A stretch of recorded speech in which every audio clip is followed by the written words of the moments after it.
Hi, this is Michelle and Doug with At the Table Ministry. Today we just want to talk to you about prayer and what it could look like and maybe what it couldn't look like. Yeah, misconceptions about prayer. Misconceptions, yeah. And then as a new believer, like what that kind of doesn't look like or looks like. I keep wanting to use that word, but I know that's not the word that we really want to use. It's the misconception about prayer, right? Yes. And you don't have to have theology in your head. You don't even have to be a believer to pray. Did you know that? I did, actually. You did? Okay. So, I didn't know that. Just because I experienced it. But did you know that before you experienced it? No. No. I didn't think God answered prayers. Yeah, that's what I'm saying. Before I became a believer, I didn't really know that it's possible to even pray 100%. without knowing God, without having a relationship with God. But then, as I became a believer and started to learn more about Christ, I understood, like, that's not true. So maybe, Doug, you can share your story first. Well, the first thing I'd like to say is I thought prayer meant if I were to close my eyes and pray to God, that He may or may not hear my prayer, and He wasn't going to respond to a prayer. And that was a misconception for me, because I'll share quickly my testimony about I used to chew tobacco, and I did it for roughly 24 to 28 years. I was 44 years old. My wife had become a new believer, and my family, other than myself, was going to church at the time, and they were going through a fast, and they asked if I would join their fast. And I'm like, whatever, sure. And because they were on me pretty hard about quitting for my health and all this stuff, and I'm like, yeah, okay, I'll do it. I had no intention of quitting. I had no intention of really following through, other than at my home. I figured I would not chew, because then they would know I went back on what I said, and I didn't want that. So half-heartedly, I would, in the morning or whenever I thought about it, say, okay, God, if you're real, I'm going to stop. I would like to stop chewing tobacco. If you want to help me, great. Thanks. So were you a Christian at this point? I would say I believed there was a God. I was not a Christian, no. I wouldn't consider myself. I might have thought I was better than you because I was walking a better lifestyle, maybe. Not. I would judge people based on what I'd see and hear them say. So I thought I could be a better person to heaven, better than the person next to me, and I thought that would be good enough for God. So what happened then after you prayed? Well, the surprising thing was I had tried quitting chewing tobacco many times, and I always failed. Number one, the smell of it. After dinners, it was just a totally, I was addicted. There's no other word for it. I couldn't stop on my own. It was impossible.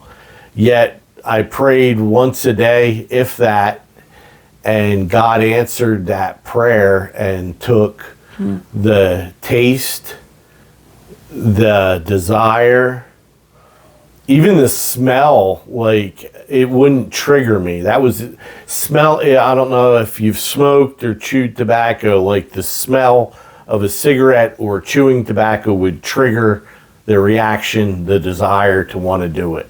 So let me ask you this: like, was it there a formula to your prayer, Doug? Like, Zero formula, zero thought God was going to answer it. I had zero expectation from God to do anything. that's awesome. Yet And so then what happened? I have no other explanation other than God taking it from me, because, like I say, smell, taste, and just the touch or having it in your mouth, the habit of it, it was gone. It was gone, and it never came back, and I never tempted it to come back. That's What about when you were around like other people chewing, or because they say like when you're around other smokers or things like that, drinkers? There was no temptation at all. It was the beginning of my eyes opening to a greater power than me. And that was the start of something new for me. And that was the pursuit of Christ. Wow, that's So- powerful. So I kind of felt the same way. Like, I mean, I was already a Christian, but I wasn't really sure, like, God answering my prayers. Like, does he really care that much about what we care about?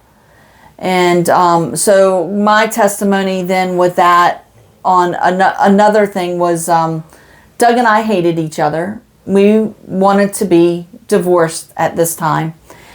And everything that I was reading, because I was a new believer at this time, and everything I was reading, I was just like, I can't divorce him, but how am I going to do this? Because he agitated me. And he's not like a type of person that, he's a kind, gentle person, but for what I was going through at that time, I felt agitated by the words that he would say to me.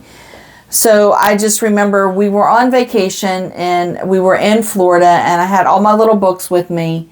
And I just remember saying, God, you got to give me the patience to have for this man. And I just remember it was just that simple. That's all I said. And then that was it. We came back home, and I kind of remember like 6 months later, I started questioning myself. Like I hadn't been like agitated with him.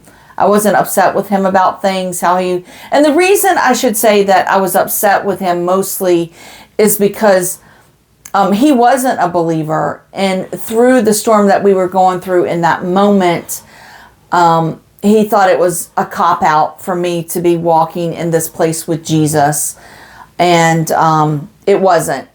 And so he would say things that against me stepping into the Jesus realm of things. And I just remember not feeling like any kind of agitation or frustration towards you. And it was 6 months in, and I was just like, Lord, like, you answered that prayer that I had. Can I be mad at him? Like, can I get angry with Doug? And it was just pretty cool, because I had realized in that moment, sometimes we think of prayers being answering instantly, right?